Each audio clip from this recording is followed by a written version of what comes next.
So xuyan is kind of tricky because you have to be very precise. You have to hit the location very accurately, and you don't have much chance for adjustment. Say if you make a mistake, which is too low, your audience will notice it immediately. So you need to hit it really, really precisely, and then you wanted to do some vibrato, right, yin, and so that those minor minor inaccuracy can be adjusted, can be integrated into the vibrato. Or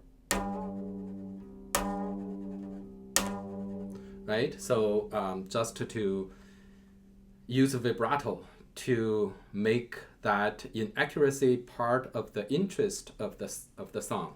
So that's one thing we needed to pay attention for xuyan. Another is it's very easy to hitting the wrong string, or not hitting the string in the right position, or make a slip and thus produce those very obvious mistake in playing. So something like that. I hit on the wood instead of the string. And here as well, I was meant to hit 6, but I accidentally hit 7. Or so, especially if you are using the ring finger for xuyan, right? So that's not a very good sound, right? It's hitting instead of on 6, I'm hitting in the space in between 5 and 6, and produce that kind of unpleasant sound.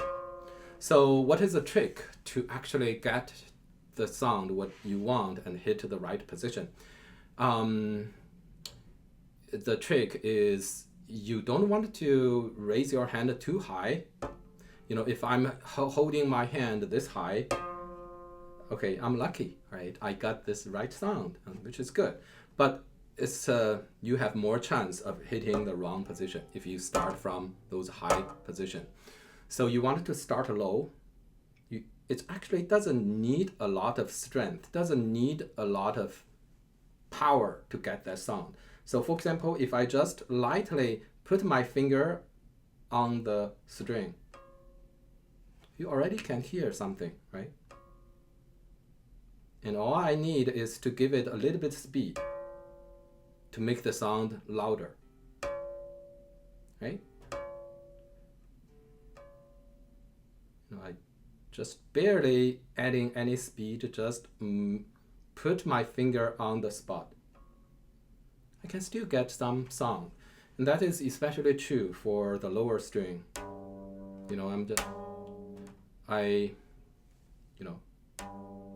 Just putting my finger. In another word, you don't have to do that. If you are confident and if you really want that loud sound, you can do that. That's okay. But if you are not, especially if you just begin and you just lightly put it there, it might surprise you. It produces decent amount of volume, and the sound quality is actually very good. All right, so that's one thing, one trick. Another trick is to use less arm movement, use more palm movement to strike for xuyan. So for example, for those on the first string, if I'm doing this, I'm using my arm. I mishit, right? So I don't have to do that. I can use just my palm. For example, you can see I'm resting my palm on this side of the surface of the instrument, and I just use my palm. So you can do this exercise. right here. Right, in this case, I'm totally not using my arm, just using the kind of rolling my wrist and use my palm to get that sound. So it's kind of like the violin or viola vibrato, whether you use you use your arm or you use just your wrist to do the vibrato. So here, the wrist one is safer. So for other strings, you cannot put your, for example, if you are xuyan 6 or xuyan 7, you cannot rest your hand on the instrument, but you can still just, stay your arm in the location, just use your palm, just use your wrist to generate the motion of the palm to get that sound, right? Which is much safer.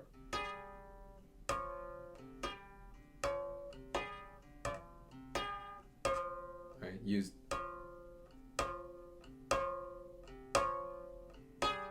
So, the thumb xuyan, same thing. So you can use not the motion, not this kind of motion of your arm, but use this kind of twisting,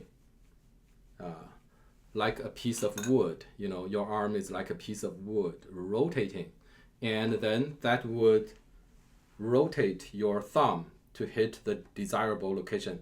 So watch, right?